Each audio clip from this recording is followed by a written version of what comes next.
Welcome to the C.S. Joseph Podcast, and this is Season 14, Part 4, Episode 25, Introduction to Duality.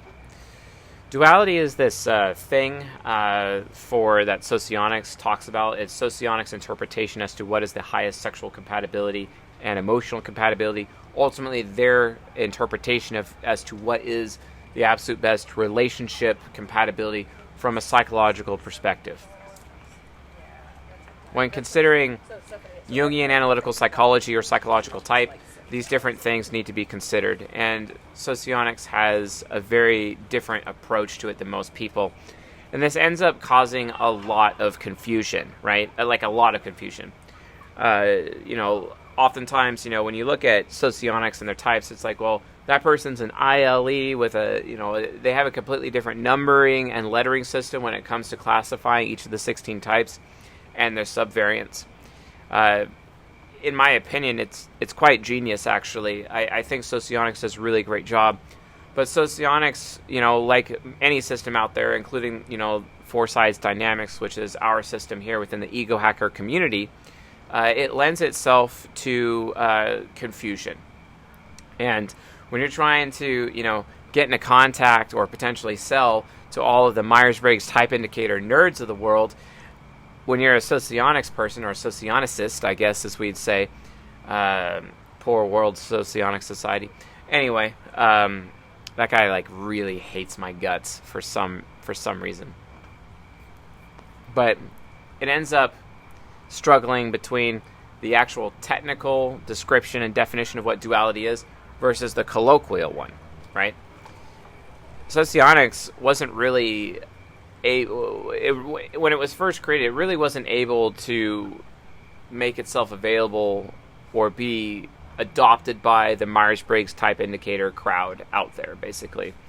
So what they ended up doing is they ended up adopting a similar lettering system to the MBTI. And you'd see this like for example, an ISTJ versus an ISTP. According to Socionics, an ISTP is ISTJ, but the J at the end is a little tiny j. It's a lowercase j, right? Versus ISTP, which would actually be the real ISTJ, then its P would be a lowercase p, right? This has caused an insane amount of confusion on the internet. We're talking a huge amount of confusion. It's even confused me. It's even confused me from the point where I may even, as during this episode, issue a retraction based on my own confusion and my own ignorance. It's actually possible. I may have to do that. I don't know. I'll let you folks in the audience be the judge. But the reality of the situation is that Socionics, because of this lettering system that they developed in a way to appease the Myers-Briggs type indicator crowd in order to get that crowd of people to potentially become consumers of Socionics, adopters of Socionics, to the point of, using Socionics more so than MBTI, which was Socionics' hope, basically, originally. But it hasn't really happened. And it's because it's extremely technical. It's probably because Gulenko is an INTP similar to Carl Jung. And it's not really consumable, to most people out there, because that's kind of what usually happens with INTPs who develop systems. Their extroverted sensing trickster they make it consumable and tailored to themselves and people who identify with them, like fellow INTPs, but they're not really actually able to do that for other people. And Socionics is very technical. It's very hard to learn, very hard to consume. But anyone who is a true follower of Jungian analytical psychology, they'll be encouraged to go in that direction and go all out, right? So, which is pretty cool. It's really cool to have that opportunity to do that, and then having all these different competing systems so that we can absorb all of them and potentially arrive to the truth. Well, within my own journey of Socionics, there was something that I learned about called duality. And duality basically was Socionics' interpretation as to what the absolute best relationship compatibility between types out there. And there is a colloquial interpretation, like the general populace, the layman's interpretation of duality, and then there is the truth. The problem is that, sadly, I'm pretty ignorant in this area, and I will only be speculating, but I believe my speculation is actually true in terms of, like, what happened. So, originally, when I talked about duality, most people would say, you go on the interwebs, you look at various forum posts, like, for example, intj.com or 16personalities.com. You just get in their forums, something awful, Reddit, doesn't matter. These places that talk about psychology potentially in these forums where people are discussing these various topics. Well, oftentimes, I originally found in these forums, it's like people were talking about how ESFJ and INTP were highest compatibility with each other. And INTJ and ESFP were highest compatibility with each other. And the reality of the situation is they're not. They're not compatible with each other at all. However, one thing that I started to realize over time is that these people were very ignorant of how Socionics is actually utilizing their own lettering system, basically.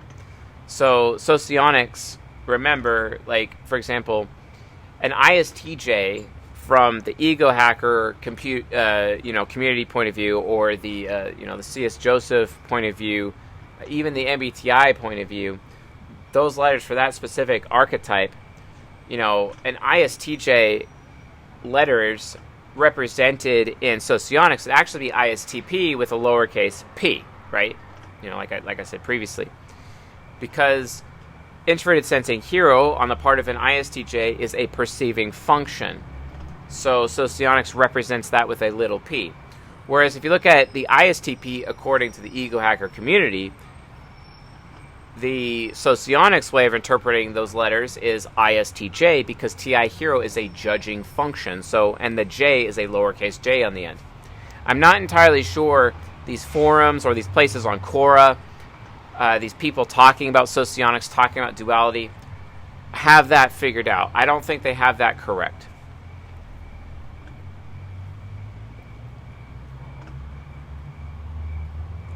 And that's a problem. That's a really big problem. Well, I need to do a cut here because I'm losing out on the rear end of this cigar. My beautiful creamsicle Aranya. There we go. Much better. Oh, much better. So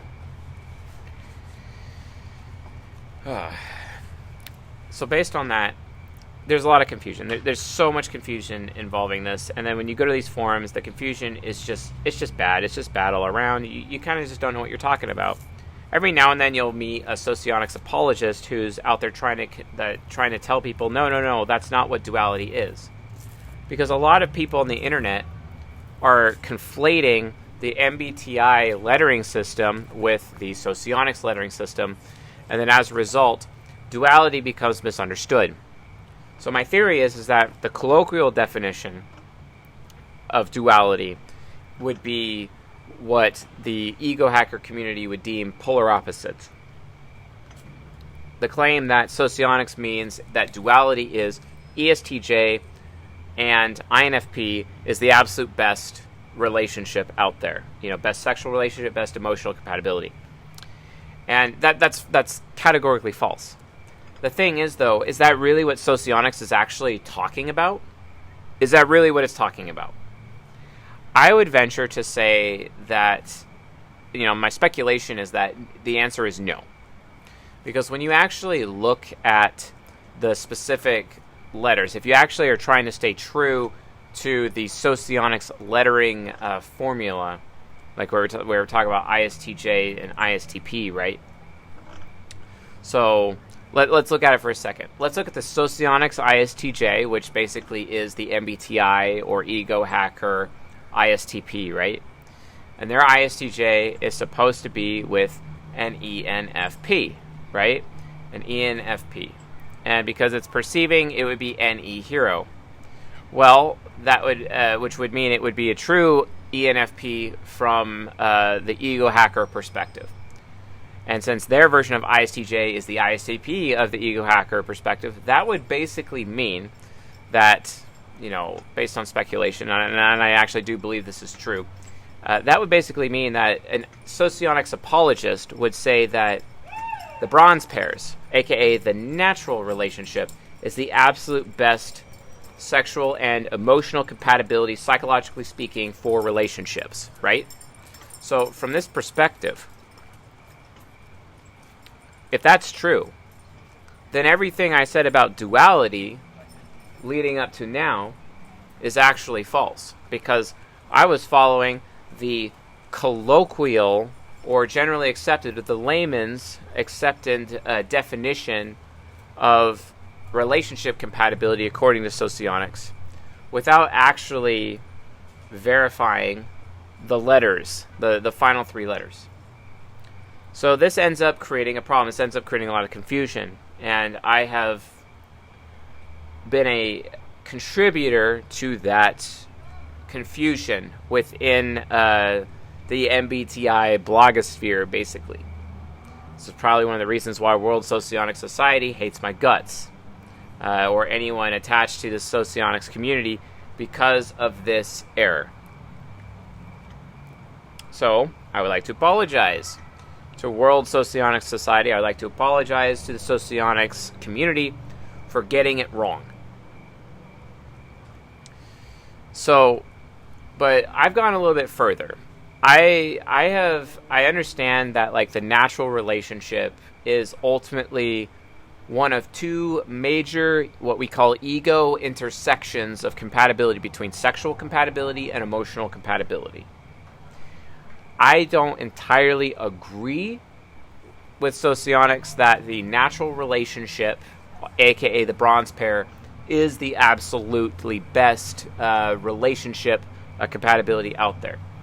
I have a different approach. I would like to take a praxeological approach to this. The 8 different relationships, which is affection, companion, natural, intrigue, respect, and then trust as well, and then refinement, and then kindred. Those are the 8 sexual compatibility relationships, and only 4 of them have emotional compatibility to them, right? Well, what about the golden pair, which is the affection relationship? That would be INTJ and ENTP for myself, for example. Socionics, if we're using the true definition and actually solving for their change in lettering system, taking that into account, their claim that my highest emotional and sexual compatible relationship would be with an ISFP, for example, right? However, the colloquially accepted definition of Socionics relationships would be polar opposites. They would claim, the layman's, the people that don't actually know what they're talking about, when it comes to their interpretation of Socionics, they would say that as an ENTP, I should be with an ISFJ, which I highly disagree with. Now, ISFJ, from the actual lettering system, from a Socionics perspective, right? The ISFJ is technically, according to the Ego Hacker and MBTI community, is actually ISFP, which would, again, make it the natural relationship, the bronze pair. So that's how to translate these things properly, and it's very important. Before I go into Season 14, Part 3, which will be available at csjoseph.life/members to journeyman members, and I believe that's starting this month. The first 2 episodes will be released, and that will be ESTJ, INFJ this month, and I believe ESTP and INFP as well. So those first 2 lectures, I believe, will be releasing this month in the members area. And that's for Season 14, Part 3. Season 14, Part 2 is also available in the members area. Season 14, Part 1, which is the golden pairs, a.k.a. the affection relationship, that's available under what we call Discover, and that's at csjoseph.life/portal. You got to buy individual access for like a one-time fee to each of those. But once you get one, you have the opportunity to get all of them at a huge discount, which I highly, highly recommend. Go to csjoseph.life/portal and scroll down. If you don't have access to one, just get access to the one you want, buy it, and then it will give you an opportunity at getting all of them for a huge discount. Or you could just buy the mega bundle and get everything, and who cares, right? Mega bundle link is found at the bottom of csjoseph.life. So, this introduction to duality, I will admit, is kind of confusing. It is very confusing. But what can you expect from Season 14, Part 4? And Part 4 will be available here on YouTube and on the podcast. Well, I'm not going to be talking about duality according to Socionics. I'm going to be talking about duality according to everybody else, okay? If we want to talk about duality according to Socionics, that's the natural relationship, that's the bronze pair, that is Season 14, Part 3. That is going to be available in the members area, talking about those sexual relationships, okay? So that's what we're going to be discussing in the members area for the next, 4 months, right?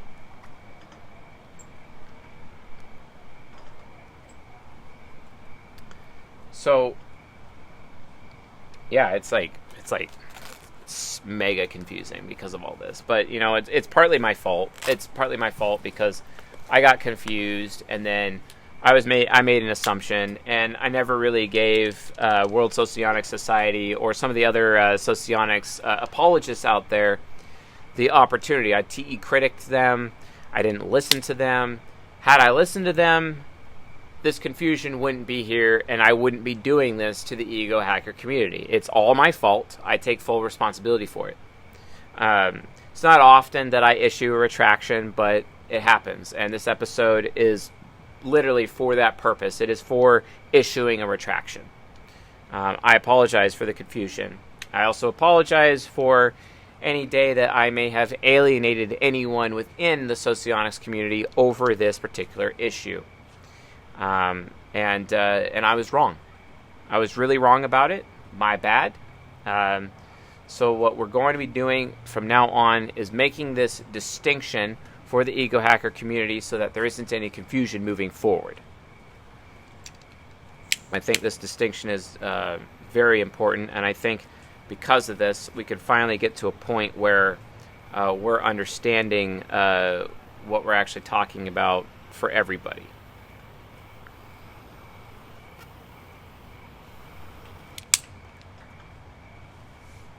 Very important. So yeah, Season 14, Part 4, and this is the first episode of Season 14, Part 4, as it will be available on YouTube and on the podcast. This will be a public season. We're going to be discussing the layman or colloquial definition of duality. We're going to be looking at what a sexual relationship would look like amongst polar opposites, among ESTJ versus INFP, which will be the next episode. And then it'll be ESTP and INFJ, basically. We're going to be discussing the polar opposites and what a relationship would look like between polar opposites and how it is extremely painful and very difficult. How people end up getting into the relationships to begin with, how they often end up getting out of the relationships to get it to begin with, or at the end of it, I guess. As well as giving them tips as to what to do if they are in a relationship. We're going to be discussing all of those things here. All the while, the correct interpretation of duality will be made available with Season 14, Part 3, which will be available at csjoseph.life/members in the Journeyman section. 2 premium lectures per month on that particular subject will be made available there. So finally, all of you who are out there in a bronze pair relationship or a natural relationship will finally have your prayers answered, I guess, or people have been asking for this for like a long time. So we're finally doing it. We take very seriously what the community wants and what they're interested in, and we are here to design the content for the community in that manner, and we will deliver it to you on a silver platter, for the small fee of $29 a month. So we'll be making it available for you. Once again, I apologize for the confusion, and I also apologize that it has taken this long to actually get this content out. This is stuff that people have been asking for many years. Many years. And honestly, like, I get it. I also I had a little personal bias because to date, I haven't had a sexual relationship with the natural. I just haven't. It's a huge blind spot for me personally. I didn't have enough anecdotal experience from which I can offer.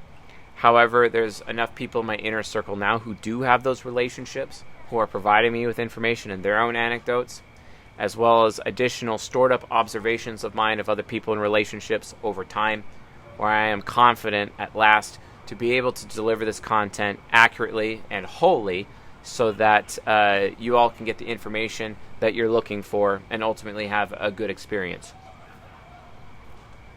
Anyway, folks, I hope you all enjoy what's coming for Season 14, and look to see Season 14 Part 4 releasing very soon, episode by episode, here on the YouTube channel and on the podcast, and then also Part 3 in the members area at csjoseph.life/members. Anyway, folks, thanks for watching and listening, and I'll see you guys on the next episode. Later.